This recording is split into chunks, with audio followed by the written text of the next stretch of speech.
કોળી સમાજના સંત ઋષિ ભારતી બાપુના નિવેદનથી રાજકારણ ગરમાયું। જસદણના દહીસરા ગામના કાર્યક્રમમાં એક મોટું નિવેદન આપ્યું। રાજકીય રીતે કોળી સમાજ સૌથી તાકાતવર સમાજ હોવાનું ઋષિ ભારતી બાપુએ કહ્યું। સાથે એ પણ કહ્યું કે કોળી સમાજ જે પક્ષમાં બેસે તેની સરકાર બની જાય, કોળી સમાજ જે પક્ષમાંથી ઉઠી જાય તેની સરકાર પડી પણ જાય। વોટ અને નોટ કોળી સમાજ ફરતે જ રહેવી જોઈએ। ભારતમાં 26 કરોડનું પ્રતિનિધિત્વ કોળી સમાજનું છે। ઋષિ ભારતી બાપુએ આ વાત કહી અને સાથે એ પણ હુંકાર કર્યો છે કે જો કોળી સમાજ હટી જાય તો સનાતન ધર્મનું શું થાય। ધર્મગુરુઓએ પણ કોળી સમાજ માટે વિચારવાની જરૂર છે।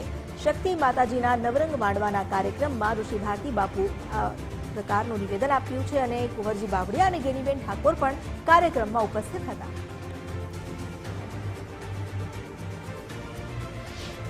एक वस्तु याद रखियो काका सनातन धर्म में 125 करोड़ हिंदुओं में 26 करोड़ નું प्रतिनिधित्व करनारो समस्त कोળી समाज રહ્યો છે।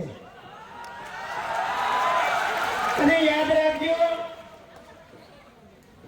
સરકારમાં પણ એટલું જ પ્રતિનિધિત્વ છે। સૌથી મોટો ઇન્કમ ટેક્સ ભરનારો આ સમાજ રહ્યો છે અને સનાતનમાંથી 26 કરોડ સાઈડમાં જતો રહે તો સનાતનની પરિસ્થિતિ શું થાય એ બધા ધર્મગુરુઓને પણ ખ્યાલ છે, જેનું ગૌરવ આ સમાજના તમામ ભાઈઓ બહેનોને લેવું જ રહ્યું। 40% નું પ્રતિનિધિત્વ, 2.5 કરોડનું પોપ્યુલેશન અને वोटिंग पावर नंबर 1 जंगी वोटिंग पावर धरावनारो समाज અને 80 લાખ ઘર ધરાવે છે એવો આ સમસ્ત કોળી સમાજ બેઠો છે। ત્યારે એક સૂત્ર આપને કહું, કાન ખોલીને બધાય સાંભળજો।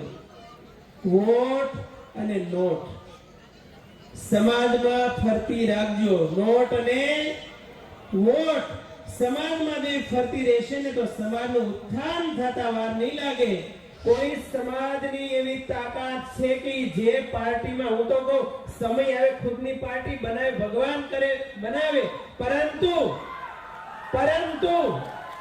ધ્યાન ખોલીને સાંભળ્યો, આ સમાજ જેની પાર્ટીમાં બેઠો એની સરકાર બને અને જેની પાર્ટીમાંથી ઉઠી જાય એની સરકારે ઉઠી જાય, એટલી તાકાત ધરાવે છે। हमारी साथे जोड़ाया है संवाददाता राहुल त्रिवेदी। राहुल, ऋषि भारती बापुए जो निवेदन आप्યું છે ખાસ કરીને वोट અને नोट બંને કોળી સમાજની આસપાસ રહેવા જોઈએ, આજે એક રીતે જોવા જઈએ તો શું આ સાંકેતિક હુંકાર ગણી શકાય ધર્મ અને રાજનૈતિક બંને ક્ષેત્રમાં? બિલકુલ, જસદણના દહીસરા ગામે જે સાકરિયા પરિવાર દ્વારા 24 કલાક નવરંગ માંડવાનું જે આયોજન કરવામાં આવ્યું હતું, માતાજીનો માંડવો હતો, તેની અંદર સાધુ સંતો તો હતા પણ સાથે સાથે રાજકીય નેતાઓ પણ હતા। જે પ્રકારે એક રાજકીય નિવેદન આપવામાં આવ્યું છે, જો કે આ પ્રકારના જે માતાજીના કાર્યક્રમો હોય છે તેની અંદર ધર્મના અને કે જે સનાતન ધર્મની હોય તેની વાતો કરવામાં આવતી હોય છે, તેનો પ્રચાર કરવામાં આવતો, તેનો પ્રસાર કરવામાં આવતો હોય છે। પરંતુ જે પ્રકારે ઋષિ ભારતી બાપુનું જે નિવેદન આવ્યું છે કોળી સમાજને લઈને અને એમાં જે રાજકીય નિવેદન આપવામાં આવ્યું છે, ચોક્કસ તેને રાજકીય નિવેદન જ કહી શકાય, કારણ કે રાજકીય નેતાઓ ત્યાં હતા।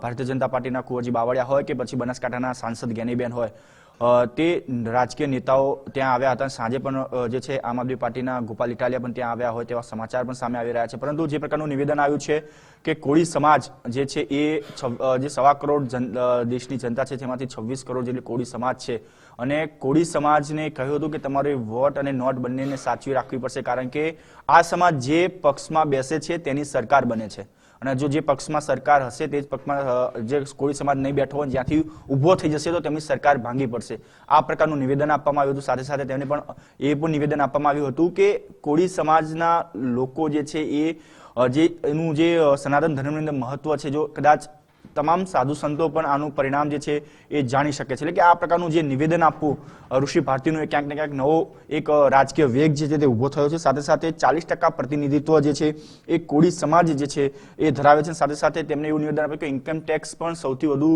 જે છે ભરનાર સમાજ જે છે એ સૌથી વધુ કોળી સમાજ છે। અને સાથે સાથે તેમનું જે બીજું એક નિવેદન હતું કે કોળી સમાજ જો ધારે તો એક અલગ રાજકીય પાર્ટી પણ પોતે બનાવી શકે છે। એટલે કે સામાન્ય રીતે જ્યારે માતાજીનો માંડવો હોય કે કોઈ ધર્મ સનાતન ધર્મની જ્યારે સભા ભરાતી હોય ત્યારે ધાર્મિક જે છે નિવેદન આપવામાં આવતું હોય છે, પરંતુ આ જે પ્રકારનું રાજકીય નિવેદન આપવામાં આવ્યું છે ત્યાંથી ક્યાંક ને ક્યાંક હવે રાજકીય વેગ જે છે તે ઊભો થયો છે। જી જી, આભાર આપનો જાણકારી આપવા માટે।